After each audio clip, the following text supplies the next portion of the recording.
예, 안녕하십니까.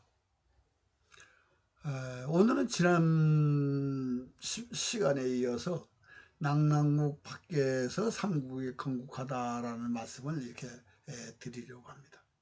지난 시간에도 말씀드렸습니다만은 삼국지 후한서에서 수한서에서는 분명히 뭐라고 그랬냐, 이게 상세사 시중장에 있는 그 역사를 얘기했습니다. 근데 이 시간은 이제 정확하게 지명을 한번 따라가 보겠습니다. 이 고구려가 49년에 하나라와 전역한 지명이 지금 의양, 상고, 부평, 태원, 요게 이제 요 안에 들어 있습니다. 그리고 이제 그 남쪽으로 창해군이 있었고, 그 다음에 이제 기준의 사만이 있고, 이제 외인들이 있는. 근데 요게 이제 현대 지도로 가면요, 이 우적도에는 대만이 없습니다. 그러니까 1100년에 소동파가 그린 모든 지도에서 대만이 없습니다. 그럼 대만을 모르는데 그보다 황해 동쪽을 알고 그리고 표현했다. 이게 이상하지 않습니까, 정말? 그러니까 그래서 이제 근데 회계는 뭐 여기 회계가 있고요. 담에는 남월이 있고, 근데 주에는 이제 해남도고, 근데 이주를 지난번에 이제 표현을 못했습니다만 이 지도상에는 이제 이주가 대만이다. 그 이주가 대만인 거죠. 대만의 대자가 이대태입니다. 그러니까 이라는 말도 쓸 수 있고, 대라는 말도 쓸 수 있고, 태라는 말도 쓸 수 있습니다.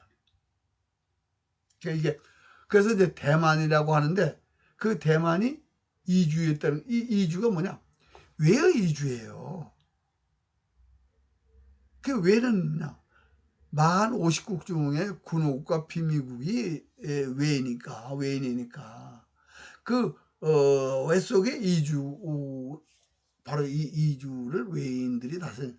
그래서 이제 우리는 영파 박재상의 얘기가 지금 경상도에서 일본 열도라고 생각하는데 아니에요. 지금 여기 저강성에 영파가 있습니다. 그 영파에서 대만으로 이 얘기거든요. 그러니까 우리가 그리고 이제 오늘 구체적으로 이제 지금 여기 이제 성문 있잖아요. 요 성문. 요건 군사지도입니다. 요 위에 것도 중화민국 지도집의 지도로서 여기 이제 여기 신락이라는 것이 있고 요 밑에 이제 안평이 있어요. 그 안평의 서쪽에 말하자면 동항성이 있고 그 서북 쪽에 이제 신락인데 이게 낙랑군일 가능성이 있습니다. 저 낙랑군요. 그리고 요 성문이 성문 속에 대방과 성문이 같이 있다라고 보는 겁니다. 뭐 같이 어떻게 같이 있다고 생각하냐면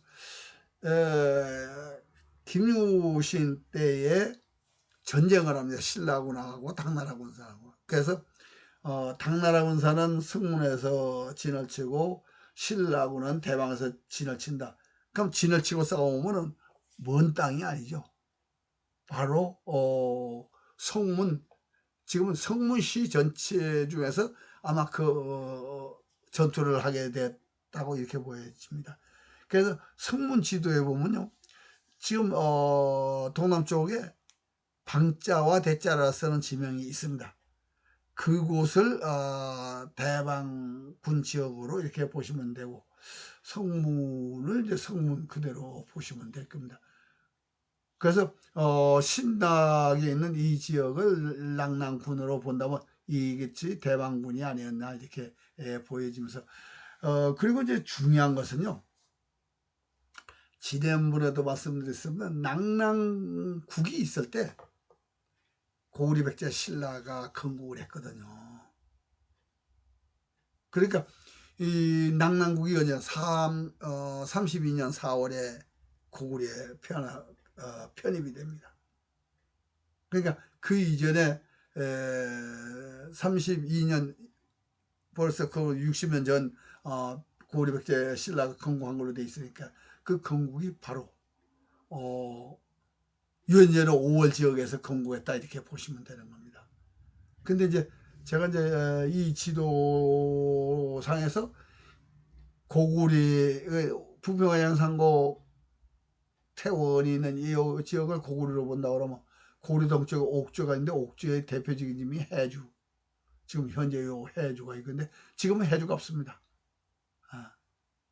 그 요건 이제 고구려 장성 동남쪽 끝입니다.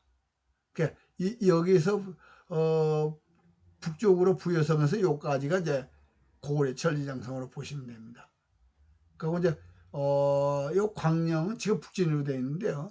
이 광령은 만주울력을해서 신라 땅 길림에서 광령 이남이 이제 신라 땅이라는 그건데 이 해주가 왜냐면 요사에서요. 요 해주에서 120리가 신라 땅이랍니다.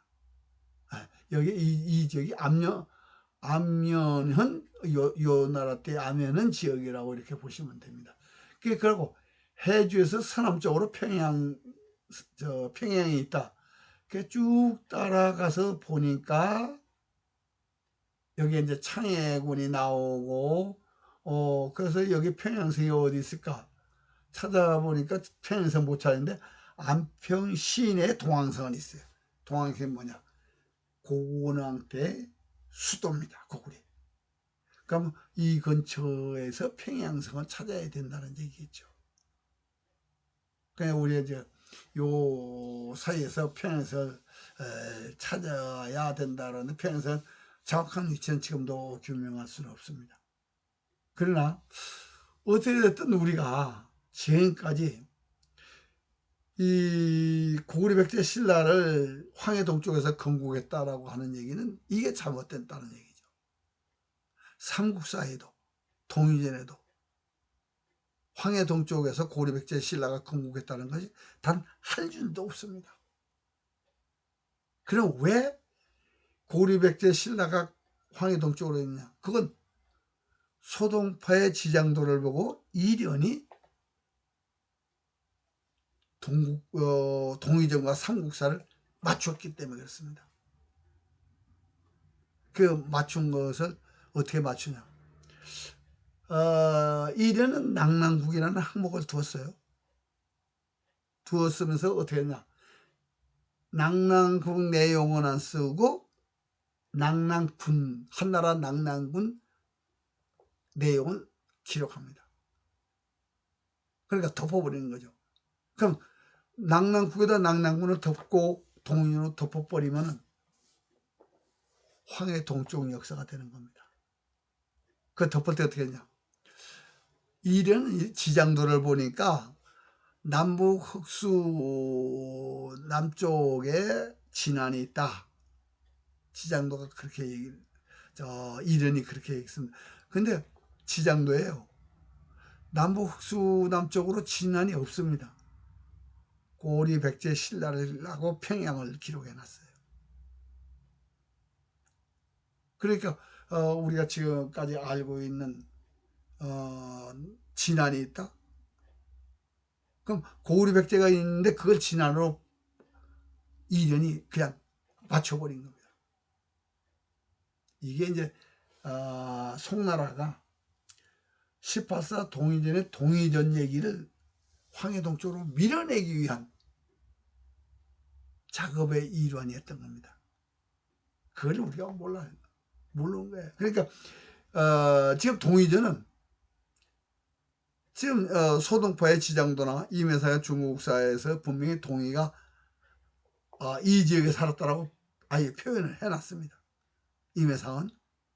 근데 한나라 이후에 만주와 조선 팔도와 일본 열도와 유구 열도로 이렇게 확장되고 여기에 있던 동의들은 다 유엔년 5월에 있던 동의들은 다 동화됐다고 그러는데 무엇을 모르냐 임해상이가. 동의전은 사기에서 당서까지 나와 있는 동의전 유엔전 5월 기록이라는 것을 파악을 못했어요. 만약 그걸 파악했더라면 임혜상의 중국 민족사를 그렇게 못 씁니다. 왜? 아니 이 지금 삼국지 후한서 동의전 이걸 가지고 우적도에 대입해 보면 절대로 이게 황해 동쪽으로 옮길 수가 없습니다. 자, 남녀석 백제 지명의 이 저 부평의 상구 태원 그쪽에 전부 다 그쪽 지명이에요. 그런데 우리가 태원 서쪽에 뭐가 있느냐? 백제 지명이 지금 어양, 상곡, 부평 남쪽에 백제 지명이 있다면은 지금 태원이 있는 지역에는 서쪽에는 백제의 요서, 진평, 이군이 있습니다. 고평은 지금의 진성이고, 진평은 진성은 어디냐? 분수가 있는 평야, 그러니까 순임금이 다스렸던 지역, 지금 요 지역입니다. 요 지역의 평야. 그러니까 진평이군이 여기에요, 여기. 그래서 이 요주가요 고구리 요동성이다. 바로 구당서에 있습니다. 그리고 이 백제 지명으로 남조서 백제가 광양, 안평, 청하, 성양 이 발음 아래 감싸고 있잖아요. 그걸 발해가 차지하고 요 동명과 덕안 지역을 신라가 차지했다. 그럼 상태사 시중장에서 고구리 백제 신라가 있다는 걸 얘기하고 백제와 고구리 패망이 이 지역에 있다는 것을 신무당사가 얘기를 하고 있습니다. 수서도 얘기하고 있고요. 그걸 이련이 황해동 쪽으로 소동파가 밀어내고 이련이 조선 팔도 역사로 무너뜨린 겁니다. 송나라는 두 가지를 봤어요. 백제가 고구려 패망을 밀어내므로 해서 우선 만주까지를